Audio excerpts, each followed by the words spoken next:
నమస్తే. ఇన్నాళ్ళు నన్ను సపోర్ట్ చేస్తూ, ఎంకరేజ్ చేస్తూ మీ ప్రేమని నాకు అందిస్తున్న ప్రతి ఒక్కరికి కృతజ్ఞతలు. అలాగే ఈ వీడియో కూడా ఖచ్చితంగా మీకు ఉపయోగపడుతుంది. లైక్, షేర్ అండ్ సబ్స్క్రైబ్ చేసి మీ సపోర్ట్‌ని నాకు అందించండి. అలాగే ఈ వీడియో పట్ల మీకున్న అభిప్రాయాన్ని కామెంట్ సెక్షన్‌లో కామెంట్ చేసి తెలియజేయండి. ఇప్పుడు వీడియోని చూద్దాం. నమస్తే. Welcome to our channel. నేను పద్మిని. ప్రస్తుతంతో పాటు ప్రముఖ ఆధ్యాత్మికవేత్త, వాస్తు జ్యోతిష పండితులు, లలిత ఉపాసకులు, వాస్తు జ్యోతిష శిక్షణ నిపుణులు బ్రహ్మశ్రీ నానాజీ పట్నాయక్ గారు మనతో పాటు ఉన్నారు. మాట్లాడదాం. నమస్కారం అండి. శ్రీమాత్రే నమః. సార్, ప్రతి సారి కూడా ప్రకృతి ఖచ్చితంగా మనకి మంచి మంచి యోగవంతమైనటువంటి రోజుల్ని ఇస్తూ ఉంటుంది. ఎగ్జాక్ట్లీ. అందులో గనక తెలిసి గాని, తెలియక గాని, ఒకవేళ తెలియక కూడా ఒకవేళ మంచి పనులు చేశాము అనంటే దాని నుంచి మంచి ఫ్రూట్‌ఫుల్ గా డెసిషన్ మనకి రిజల్ట్స్ ఇవ్వటం అనేది జరుగుతూ ఉంటుంది. ఖచ్చితంగా జరుగుతుంది. తెలియాల్సిన అవసరం లేదు. అవును. కానీ ఇప్పుడు మనకి ఇంత వాస్ట్ గా పెరిగి ఉంది, యూట్యూబ్ అన్ని తెలుస్తున్నాయి. ప్రత్యేకించి స్పిరిచువల్, మన ఛానల్ స్పిరిచువల్ గా ఉంది కాబట్టి పంచాంగంకి సంబంధించి రకరకాల వీడియోస్ చేసుకోవటం కానీ, ఇట్లా మీరు వచ్చిన పండితుల ద్వారా తెలియజేయించడం కూడా ఇది ఈశ్వర అనుగ్రహంగా ఖచ్చితంగా భావిస్తున్నాను నేను. రేపు 30వ తారీఖు త్రిపుష్కర యోగం రాబోతోంది. అవును. ఒకసారి ఈ యోగం గురించి వివరించండి సార్. యోగవంతమైనటువంటి రోజు కాబట్టి ఏమేం చెయ్యాల్సి ఉంటుంది? తప్పకుండా అమ్మా. త్రిపుష్కర యోగం అనేటువంటిది దాన్ని ఎట్లా డిసైడ్ చేస్తారంటే, ఆ రోజున్న వారము, నక్షత్రాన్ని అండ్ అదే విధంగా తిథిని తిథి. బేస్ చేసుకొని చెప్తారు. ఆ రోజున్న తిథి, వారము, నక్షత్రం తీసుకున్నట్లయితే ఆ రోజు ఉదయం 7:05 వరకు షష్ఠి తిథి ఉంది. దాని తర్వాత సప్తమి వస్తుంది. ఉత్తరాషాఢ నక్షత్రము మంగళవారం. ఎప్పుడైనా షష్ఠి మంగళవారం కలిస్తే అదొక గొప్ప యోగం. అందులోని సాధ్య యోగం కలిసి ఆ రోజు చంద్రుడు గనక గురువుచో చూడబడితే ఇంకా గొప్ప యోగం అది.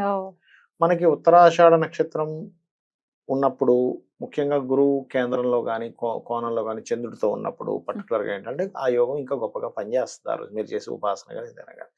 మరి షష్ఠి రోజు ఉదయం షష్ఠి ఉంది, 7:05 తర్వాత సప్తమి ఉంది. దీనివల్ల కలిగే ఫలితం ఏమిటి, అసలు ఏం చేయాలి? సప్తమిని కూడా కన్సిడర్ చేస్తారా? సప్తమి యాక్చువల్గా ఉదయం పూట ఉంటేనే కన్సిడర్ చేయాలి, బట్ షష్ఠినే కన్సిడర్ చేసుకుంటాం మనం. షష్ఠి మంగళవారం ఇది ఒక యోగం అండి యాక్చువల్గా.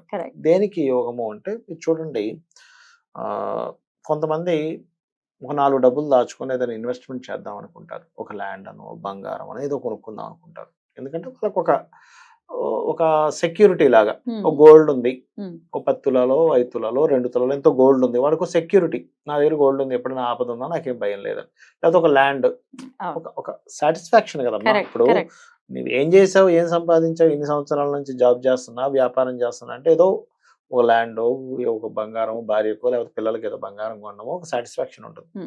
అలాగా మీరు పెట్టిన ఇన్వెస్ట్మెంట్స్ ఏవైతే ఉంటాయో అవి మరలా చాలా మంది చూడండి గోల్డ్ కొంటారు, కానీ ఏదో ఆపద వచ్చి మళ్ళీ తీసుకెళ్ళి బ్యాంకులో పెట్టేసి అప్పుల పాలు అయిపోతూ ఉంటారు. అలాగా అప్పుల పాలైన వాళ్ళు బయటపడడానికి మీ యొక్క జీవితంలో అప్పుల పాలు అవ్వకుండా ఉండడానికి ఈ రకంగా త్రిపుష్కర యోగం వచ్చినప్పుడు, షష్ఠి మంగళవారం వచ్చినప్పుడు ముఖ్యంగా సుబ్రహ్మణ్యేశ్వర స్వామి ఆరాధన గనక చేసినట్లయితే 7:05 లోపల సుబ్రహ్మణ్యేశ్వర స్వామి యొక్క అనుగ్రహం లభిస్తుంది. సుబ్రహ్మణ్యేశ్వర స్వామి గురించి అనేకమైనటువంటి పురాణాలు చెప్పినటువంటిది ఏమిటి అంటే, మనం చూడండి ఏదైనా ఒక దేవీ దేవతలకి పూజ చేసేటప్పుడు మనం దానికి సంబంధించిన పంచోపచారాలు, షోడశోపచారాలు రకరకాల వాటితో చేస్తాం. అది మనం మన కోసం చేసుకుంటాం, దేవుడికి ఏం తక్కువ కదా. కానీ సుబ్రహ్మణ్యేశ్వర స్వామి విషయంలో శాస్త్రాలని చెప్పింది ఏంటంటే, కేవలం దర్శనం మాత్రేనా. ఇలా ఫోన్ లో పెట్టుకున్నాము, ఉదయం నిద్ర లేచాము, ఇలా వెంటనే ఇలా చూసుకున్నాము, ఆయన సంతోషిస్తాడు. ఎలా అయితే పుట్టిన పిల్లవాడు ఇలా బయటకు వస్తాడు ఒక్కోసారి, వాడంతట వాడే మంచం నుంచి దిగిపోయి ఒక 2-3 years పిల్లలు చూడండి ఒక్కోసారి, అరే వచ్చావరా అనిపిస్తుంది. మనమేమో మన పనిలో మనం ఉంటాం. అరే ఒక్కోసారి వాడికి ఏదో ఏడుపేదో చేస్తే మనం లోపలికి వెళ్తాం. కానీ వస్తే ఎలా అయితే పిల్లల్ని చూసి తల్లి గాని తండ్రి గాని ఎలా పడతారో సేమ్ యాజ్ ఇట్ ఈజ్ ఆ యొక్క సుబ్రహ్మణ్యేశ్వర స్వామి ఉదయం నిద్రలేచి మనం చూడగానే అలా ఆనందపడతాడు. ఉపమానం చాలా బాగుంది సార్, కనెక్ట్ అయ్యే విధంగా ఉంది. ఓకే, అలా అయితే ఆ రోజు ఏం చేయాలి అంటే, సుబ్రహ్మణ్యేశ్వర స్వామికి సంబంధించిన అష్టోత్తరాలు మనం పూజ గదిలో కూర్చొని చక్కగా ఎర్రటి పుష్పాలు, మందార పుష్పాలు కానీ, ఎర్రటి గులాబీలు కానీ, లేకపోతే కుంకుమతో కానీ సుబ్రహ్మణ్యేశ్వర స్వామి పటము గనక ఇంట్లో ఉన్నట్లయితే చక్కగా పటం పెట్టుకొని ఆ రోజు ఉదయం పూట సంకల్పం చేసుకోండి. చాలా మంది చేసే మిస్టేక్స్ ఏంటంటే, సంకల్పం ఏమి చేసుకోలేదు, పూజ చేసేస్తున్నాను కాదు. దేనికోసం నీ కష్టం ఏమిటి? Hmm. ఎవరిని అడుగుతాం? తల్లిదండ్రులను అడిగినట్టే మనం మన శక్తికి మించినటువంటివి, మనం చేయలేనటువంటివి, మనం చేస్తున్నా సరే కానటువంటిప్పుడు మనం భగవంతుడి పాదాలు పట్టుకుంటాం. అవును. స్వామి నేను ఈ ప్రయత్నం చేస్తున్నాను కానీ అవ్వట్లేదు, ఎందుకో ఎక్కడో ఏదో అడ్డుపడుతుంది, నాకు ఈ ప్రాబ్లం ఉంది అని అనుకోని గనక ఆ రోజు చేసినట్లయితే త్రిపుష్కర యోగము అంటే మీకు ఆ రోజు నుంచి మీకు ఆ డే ఏదైతే ఉందో మీకు ఒక యోగం ఇవ్వడానికి తోడ్పడుతుంది.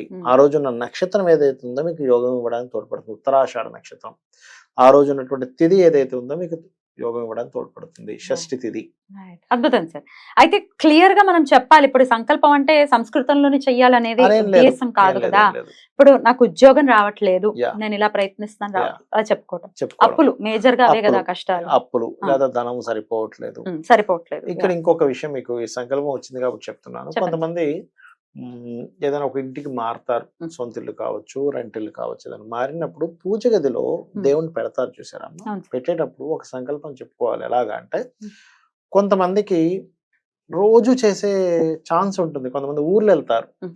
ఇప్పుడు ఒక వారం రోజులు ఇంట్లో ఉంటే ఒక 2 రోజులు ఊరు వెళ్తారు, ఉమ్, ఉద్యోగ పర్పస్ ఏదో ఒకటి. ఆ, అలాంటి టైంలో ఇంట్లో పూజ చేయలేరు, మ్. ఒక్కోసారి అవును. నైవేద్యం పెట్టలేరు. చెప్పుకోవాలి ముందే మనం మ్. ఆ పటం పెట్టేటప్పుడు, స్వామి నాకున్న జీవనోపాధి పరంగా నేను ఒక్కోసారి ఇంట్లో ఉండను, నెలకు ఒకసారో లేకపోతే 2 నెలలకు ఒకసారో లేకపోతే 15 రోజులకు ఒకసారో టూర్స్ వెళ్ళాల్సి వస్తుంది. మా ఇంట్లో పెట్టేవాళ్ళు ఎవరు లేరు నైవేద్యంగా దీపం కానీ. స్వామి నేను ఉన్నప్పుడు మాత్రం ఖచ్చితంగా పెడతాను, లేని పక్షంలో నువ్వు నొచ్చుకోకు స్వామి, నువ్వేమీ ఇదవ్వకు, నేను చాలా బాధపడుతూ చెప్తున్నా ఈ మాటని చెప్పుకోవాలి. అప్పుడు అలాగే తీసుకుంటుంది దేవత. ఇది శాస్త్రంలో ఉంది, చెప్పాలి చెప్పాలి, ఆ, చెప్పుకోవాలి. ఆ, అలాగే నైవేద్యం విషయంలో కూడా రోజు దీపం పెడతారు, కొంతమంది రోజు నైవేద్యం పెట్టరు. అయ్యో. కానీ ఏదో ఒకటి పెట్టొచ్చు, అదేం పెద్ద కష్టమైన విషయం కాదు. కానీ అలా ఉన్నప్పుడు కూడా చెప్పుకోవాలి, కానీ ఏదో ఒకటి పెట్టాలి కదా. ఏదో ఒకటి పెట్టాలి. ఏదో పంచదార అయినా పెట్టకపోతే ఎలా? పెట్టాలి. అంటే నేను అనేది ఏంటంటే ఒక్కొక్కసారి కొంతమందికి పద్ధతి తెలియదు, ఈయన ఏదో ఊరు వెళ్ళాడు దీపం వెలిగించండి రా అన్నప్పుడు, నేను ఇంట్లో లేనప్పుడు వేరే వాళ్ళు పెట్టినప్పుడు వాళ్ళకి కొన్ని పద్ధతులు తెలియకపోవచ్చు, ఒకవేళ నేను ఊర్లో ఉండకపోవచ్చు. లేనప్పుడు నువ్వు అర్థం చేసుకో స్వామి అలా చెప్పుకోవాలట.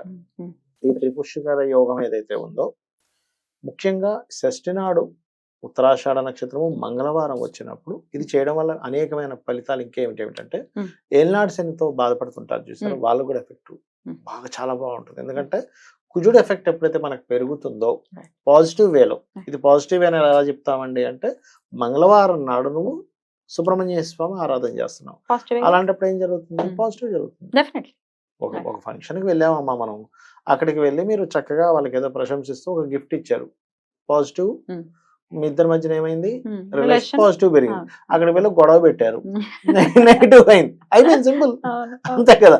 ఆ మంగళవారం నాడు ఆ రోజు ఆరాధన చేసాం, మీకు పాజిటివ్ అయింది అంటే ఆ రోజు నుంచి ఏమవుద్ది?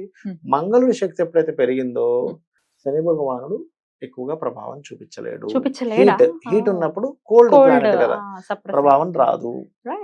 అందుకే ఆంజనేయ స్వామి ఆరాధన చేయండి, సుబ్రహ్మణ్యేశ్వర స్వామి ఆరాధన చేయండి, నరసింహస్వామి ఆరాధన చేయండి అని అందుకే చెప్తూ ఉంటారు. ఏలినాడు శని, అర్ధాష్టమ శని, అష్టమ శని నడిచేటప్పుడు, లేదా శని మహర్దశ నడిచేటప్పుడు కూడా. అదొకటి. రెండవది ఏమిటి? త్రిపుష్కర యోగంలో చేయడం వల్ల ఏం జరుగుతుంది అంటే యాక్సిడెంట్ యోగాలు ఉంటాయి కొంతమందికి, కారులో వెళ్తే ఏదో దెబ్బ తగలడం, అవి తొలగిపోతాయి, గుర్తుపెట్టుకోండి. మూడోది త్రిపుష్కర యోగం మరొక ఫలితం ఏమిస్తుంది అంటే ఉత్తరాషాఢ రవి నక్షత్రంగా వినియోగించుకుని వాళ్ళ కష్టాల నుంచి బయటపడడం కానీ కోరికలు తీర్చుకోవడం కానీ రెండూ చేస్తుంది. కాబట్టి మన వాళ్ళందరూ వినియోగించుకోవాలని మనవి చేస్తూ thank you so much sir. నమస్తే. శ్రీమాత్రే నమః.